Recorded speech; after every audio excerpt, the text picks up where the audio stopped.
ஈராக்கில் ட்ரம்பினுடைய திட்டம் தான் என்ன? ஒரு சேட்டலைட் இமேஜ் ஒன்று நமக்கு கிடச்சிது. அந்த இமேஜ் சொல்லியிருக்கக்கூடிய தகவலும் ரகசியங்களும் பேசப்படாமலேயே இருக்குது. அதைத்தான் நம்ம இப்போ இங்கே டீகோட் பண்ண போகிறோம். அது மட்டும் இல்லை, ஆப்பிரிக்க யூதர்களை களமிறக்கியிருக்காங்க இஸ்ரேல். புதிதாக ஆப்பிரிக்காவில் இருந்து ஒரு கூட்டத்தை இஸ்ரேல் களமிறக்குவதற்கு பின்னாடி இருக்கக்கூடிய ரகசிய திட்டம், நெதன்யாகுவினுடைய மாஸ்டர் பிளான் என்ன? டீட்டெயிலாக பேசலாம் உறவுகளே, வாங்க பார்க்கலாம். இது பிரசாத் சிக்னேச்சர். சென்னையோட மற்றொரு அடையாளம் M1 மொபைல் ஷோரூம். உலகத்தரம் வாய்ந்த மொபைல்களை உள்ளூர் சந்தையில் கம்மியான ரேட்டுக்கு, அதுவும் ஆஃபரோடு கொடுக்குறாங்க. வாரண்டியோட கேரண்டியும் கன்ஃபார்ம். எல்லா டைப் ஆஃப் மொபைலும் இங்கே வாங்கலாம். ஆன்லைன்லேயும் இருக்குது, ஆஃப்லைன்லேயும் வாங்கிக்கலாம். தொடர்புக்கு 7305258665 இந்த நம்பருக்கு காண்டாக்ட் பண்ணுங்க. உங்களுடைய தொழில் சம்பந்தமான விளம்பரங்களை நமது சேனலில் ஒளிபரப்ப உங்களுக்கான அருமையான வாய்ப்பு. நேற்று இரவு நம்மெல்லாம் தூங்கிட்டு இருக்கக்கூடிய அந்த நேரத்தில் ட்ரம்ப் ஃப்ரெஷ்ஷாக ஒரு ட்வீட் ஒன்று போடுறார். இது என்னன்னா, ஈரானிய மக்களுக்கு ஆதரவாக ஐம் ஆன் தி வே அப்படிங்கிறார். நான் வந்துக்கிட்டே இருக்கேன், உங்களை காப்பாற்ற வரேன்.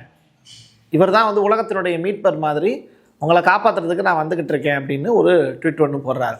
ரொம்ப பெரிய லெவலில் வைரலாக பேசு பொருளாக மாறிடுச்சு. அடுத்ததான் அவர் சொல்லியிருக்கக்கூடிய விஷயம், ஈரான் மக்களுக்கு, நீங்கள் அங்கே இருக்கக்கூடிய அரசு அலுவலகங்களை கைப்பற்றுங்க, அதுதான் உங்களுடைய போராட்டத்தினுடைய தீவிரமாக இருக்க முடியும் அப்படின்னு போராட்டக்காரர்களை தூண்டி விடுறாரு. இவர் நிஜமாவே அமெரிக்காவினுடைய அதிபர் தானா அப்படிங்கிற சந்தேகம் உங்களுக்குள்ளே இருக்குல்ல. இன்னொரு நாட்டில் இருக்கக்கூடிய மக்களை போராட்டம் பண்ண சொல்லி தூண்டுறாரு. இது எப்படி ஏற்புடையதாக இருக்க முடியும்? இதுக்கு ஈரான் பெரிய அளவில் ஏன் கண்டனம் தெரிவிக்கல அப்படிங்கிற கொஸ்டின் மார்க் இருக்குது. இந்த இடம் தான் ட்ரம்ப்பு யாருங்கிறத நீங்கள் புரிஞ்சுக்கிறதுக்கான வாய்ப்பும் கூட. சரி, ஈரானை பற்றி காலையில் அவர் ஃப்ளைட்டில் போயிட்டு இருக்கும்போது செய்தியாளர்கள் வழிமறித்து கொஸ்டின் ரைஸ் பண்ணுறாங்க.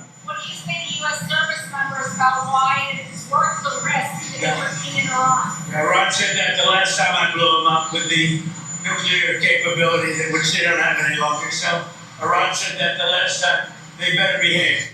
குறைவான நேரம் தான் இருக்குது ஈரானுக்கு. ஸோ அதுக்குள்ளே அவங்க முழிச்சுக்கணும் அப்படிங்கிறார். பட் செய்தியாளர் என்ன கேள்வி கேட்டார்? அமெரிக்க தாக்குதல்கள் நடந்தால் பதிலடி கொடுப்போம் அப்படின்னு ஈரான் கூறுது இல்லையா? சொல்லிக்கிட்டே இருக்காங்க, நீங்கள் தாக்குதல் நடத்துனீங்கன்னா நாங்கள் திருப்பி ரிட்டர்னில் அட்டாக் பண்ணுவோம் அப்படின்னு சொல்கிறாங்க. ஜனாதிபதி ட்ரம்ப் அதுக்கு என்ன பதில் சொல்கிறாருன்னா, ஆமாம், நான் அவங்கள அணுசக்தி திறனுடன் தாக்கிய போது கடந்த முறையும் ஈரான் அப்படித்தானே சொன்னது அப்படின்னு கிண்டல் பண்ணுறாரு. B2 பாம் அட்டாக் பண்ணாங்கல்ல ஈரான் மேலே, அப்போ ஈரான் கம்முன்னு தானே இருந்தாங்க, மறுபடியும் எங்கள் மேலே தாக்குவோன்னு சொன்னாங்கல்ல, செஞ்சாங்களா என்ன? இல்லை செய்ய முடிஞ்சதா? அவ்வளவு திறனுடையவர்களா அவங்க அப்படின்னு கொஸ்டின் கேட்டிருக்கார். அதனால் அவங்க ஒழுங்காக நடந்துக்கணும் அப்படிங்கிற ஸ்டேட்மெண்ட்டையும் சொல்லியிருக்கார். சரி, அப்படின்னா அமெரிக்க அதிபர் என்ன சொல்கிறாரோ அது ஈரான் கேட்டுக்கணும் அப்படிங்கிறார். இதுதான் ஈரானுக்கு இருக்கக்கூடிய பிரச்சனை. யாருன்னு தெரியும்ல, ஈரானுடைய ஷா பரம்பரையினுடைய கடைசி இளவரசர்.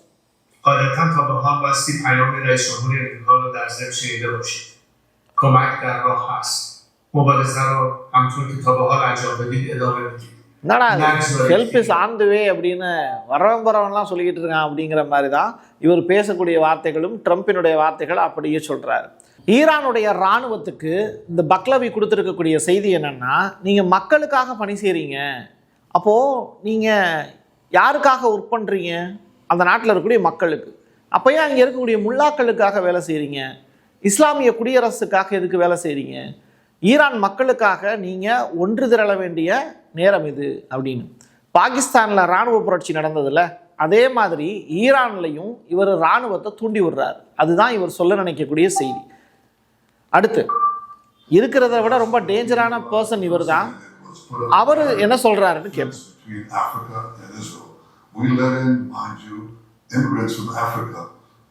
Ethiopian Jews who come into this country.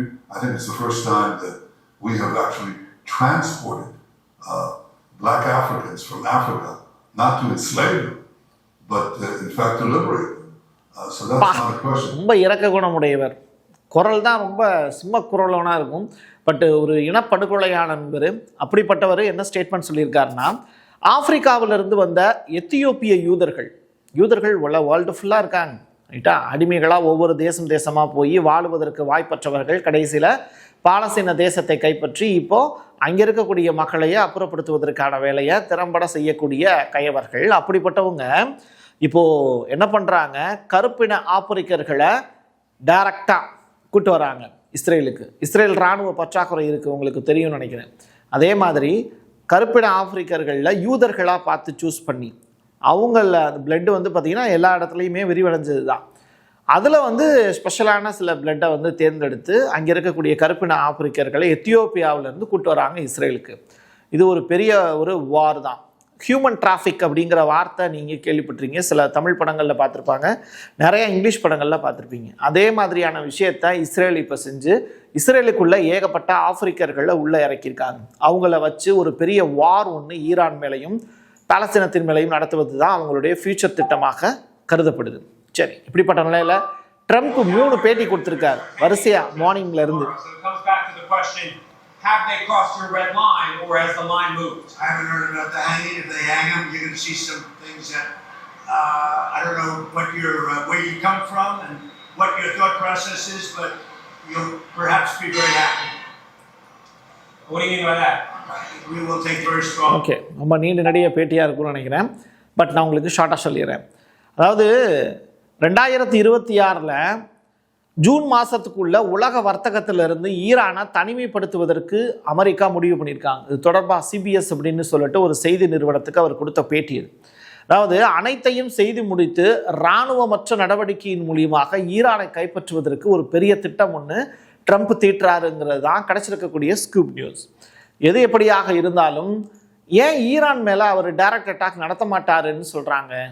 அதுக்கு பின்னாடி ஐரோப்பா இருக்குது அப்படின்னு சொல்கிறாங்க.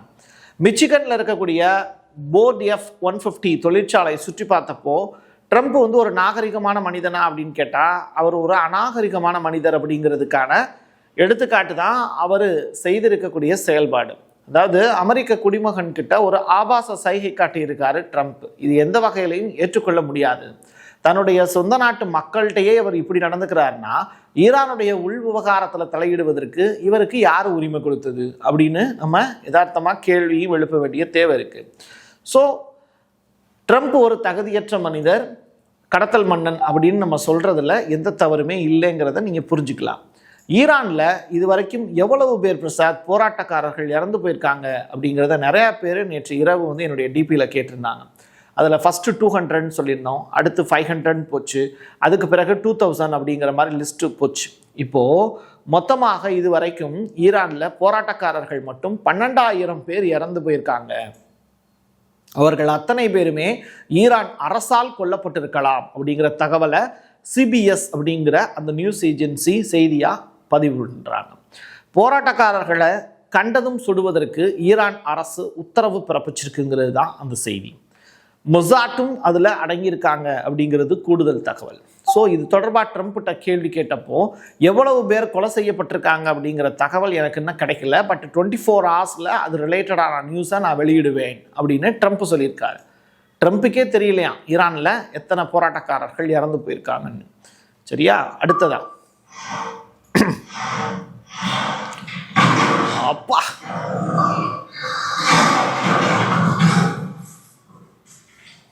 இது ஒரு விஷுவலாக கிடச்சிச்சு. ஒரு டைகர், ரஷ்யன் டைகர், ரைட்டா? ரஷ்யாவில் கரடியை பற்றி தானே அதிகமாக பேசுவாங்க. என்ன பிரசாத் புலியெல்லாம் காட்டுற அப்படின்னு கேட்டால், ஈரானுடைய உள் விவகாரங்களில் அமெரிக்கா, இஸ்ரேல் இந்த 2 நாடுகளும் தலையிடுவது ஏற்புடையது அல்ல அப்படிங்கிற ஸ்டேட்மெண்ட்டை ரஷ்யாவினுடைய அதிபர் புட்டின் அவர்கள் சொல்லியிருக்கார். இது கரடியினுடைய ஸ்பீச் மாதிரி இல்லை, அது ஒரு புலியினுடைய ஸ்பீச் மாதிரி தான் இருந்தது. அதனால தான் ஒரு டைகருடைய விஷுவலை உங்களுக்கு நான் காமிச்சேன். அது இன்ட்ரெஸ்டிங்காக இருந்தது. அதை இப்போது நாங்கள் ஈரானில் நடக்கக்கூடிய அந்த ப்ராப்ளத்தை நாங்கள் கண்டிக்கிறோம். அமெரிக்கா, இஸ்ரேல் ஈரான் நாட்டுக்குள்ளே தலையிடுறதை நாங்கள் வன்மையாக கண்டிக்கிறோம் அப்படின்னு புட்டின் அவர்கள் ஸ்டேட்மெண்ட்டாக சொல்லியிருக்காரு. ஸோ கரடி புலியாக மாறுவதற்கான ஒரு முயற்சியில் ஈடுபடுது. பார்ப்போம் அது நடக்குதான்னு. இந்த காட்சி அப்படிங்கிறது நீங்கள் மிடில் ஈஸ்டில் இப்போ நடந்துக்கிட்டு இருக்கு. ஒரு பெரிய ஒரு இராணுவ பயிற்சி நடக்கக்கூடிய காட்சி தான் இது. சரியா, இது யார் செய்கிறா அப்படின்னா சவுதி அரேபியா நிகழ்த்திக்கிட்டு இருக்காங்க. யாரை விட்டுட்டு நடத்திக்கிட்டு இருக்காங்க, யாரை தனிமைப்படுத்திட்டு நடத்திக்கிட்டு இருக்காங்க? ஐக்கிய அரபு எமிரேட்ஸ்.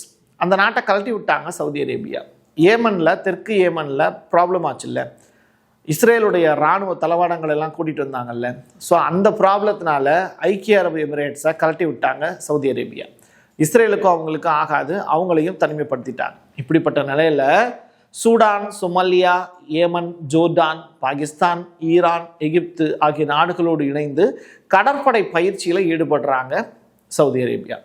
இதை ஈரான் மக்களை காப்பாற்றுறதுக்காக அவங்க செய்ய போகிறாங்களா அப்படின்னு கேட்டால், தன்னை காப்பாற்றிக்கிறதுக்காக அமெரிக்கா கிட்ட இருந்து ஒரு பெரிய பயிற்சிக்கான ஏற்பாடுகளை தொடங்கியிருக்காங்க.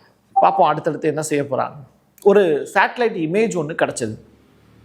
இந்த இமேஜ் ரொம்ப ஸ்பெஷலான இமேஜ்.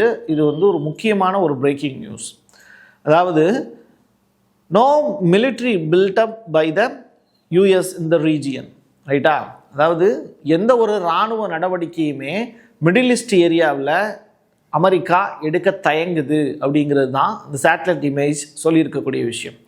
வந்த கப்பல்கள், மிடில் ஈஸ்ட் பக்கம் வந்த கப்பல்கள் திசை மாறி வேறொரு இடத்துக்கு போகுது. அதாவது ஒரு டைலாக் ஒன்று இருக்குது. அதாவது ஒரு பருந்து வந்து பறந்து வருது அப்படின்னா அதோட டைரக்ஷனை டக்குன்னு அது சேஞ்ச் பண்ணுது அப்படின்னா அதோட பிளானை மாற்றிக்கிச்சின்னு அர்த்தம் இல்லை, அது வேற ஒரு புதியதொரு வியூகம் வகுக்குதுன்னு அர்த்தம், ரைட்டா? இது இயற்கையாக பருந்துக்கு இருக்கக்கூடிய குணநலம். அதே மாதிரி அமெரிக்காவினுடைய கடற்படையும் அமெரிக்காவினுடைய இராணுவமும் வந்த வழியில் இருந்து பின்வாங்குறாங்க அப்படின்னா வேறொரு பிளானை உலக மக்களுக்கு தெரியாத, யூரோப்புக்கு தெரியாத பிளான், ரஷ்யாவுக்கு தெரியாத பிளான் ஏதோ ஒன்று அங்கே செய்ய போகிறாங்க ஈரானில். அப்போ அது என்ன அப்படிங்கிறத தான் ரொம்ப சென்சிட்டிவாக இப்போ மற்ற நாட்டினுடைய உளவுத்துறை தேடிக்கிட்டு இருக்கு. இது தொடர்பாக ஈரான் பாகிஸ்தானுடைய உளவுத்துறையையும் சந்தேகப்பட்டு அவங்கக்கிட்டையும் சில இன்ஃபர்மேஷனை கேட்டு வாங்கியிருக்காங்க. இது அடுத்த கட்டமாக எதை நோக்கி போக போகுதுன்னு தெரியல. பட் ஜூன் மாதம் வரைக்கும் ஒரு பெரிய அட்டாக்கை ஈரான் மேலே அமெரிக்கா நிகழ்த்த மாட்டாங்க, அது ஒரு வர்த்தக போராக இருக்கும் அப்படின்னு தான் சொல்கிறாங்க. ஐரோப்பிய நாடுகளுடைய ஆதரவோட ஈரான் மீது இராணுவ நடவடிக்கை எடுக்கிறதுக்கு தயங்குறாரு ட்ரம்ப். ஏன்னா ஐரோப்பிய நாடுகள் வந்து ஈரானுக்கு சப்போர்ட் பண்ணுறாங்க. ஃப்ரான்ஸு, இட்டாலி, ஜெர்மனி, இந்த நாடுகள்லாம் யாருக்கு ஆதரவாக நிற்கிறாங்கன்னா ஈரானுக்கு ஆதரவாக நிற்கிறாங்க. அதனால ட்ரம்ப்பால் டைரக்டாக வெனிசுலாவினுடைய அதிபரை கடத்துகிற மாதிரி ஈரானில் செய்ய முடியல. இதுதான் அவர்களுடைய பிரச்சனைக்கு காரணம். தவிர யுஎஸ் காங்கிரஸும் அதுக்கு முட்டுக்கட்டை போடுறாங்க, அதுவும் ப்ராப்ளத்துக்கு காரணம்.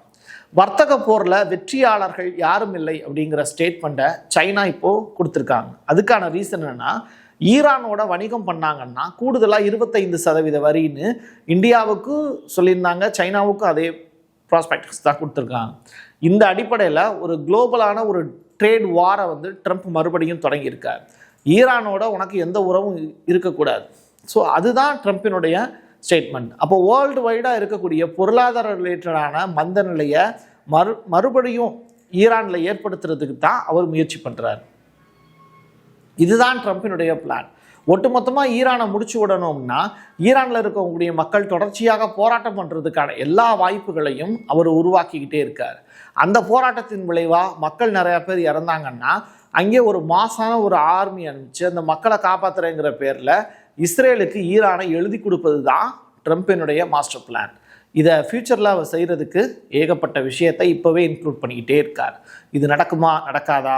இதை தாண்டி வந்து கம்யூனியவர்களுடைய ஆட்சி சிறப்பாக செயல்படுவதற்கான வாய்ப்பை பிரிக்ஸ் கூட்டணி அமைப்பு, இந்த நாணயத்தை வச்சு தானே விளையாடுறீங்க, டாலரை வச்சு தானே ஆட்டம் காண்றீங்க, அதுக்கே ஒரு பெரிய ஆப்பு வைப்போம் அப்படின்னு பிரிக்ஸ் கூட்டணி முடிவு பண்ணாங்கன்னா அமெரிக்காவினுடைய கொட்டம் அடக்கப்படும். அது எந்த நாளில் அப்படிங்கிறது தான் தெரியல, பொறுத்திருந்து பார்ப்போம். என் கையெழுத்து என் மக்களுக்கானது உறவுகளே.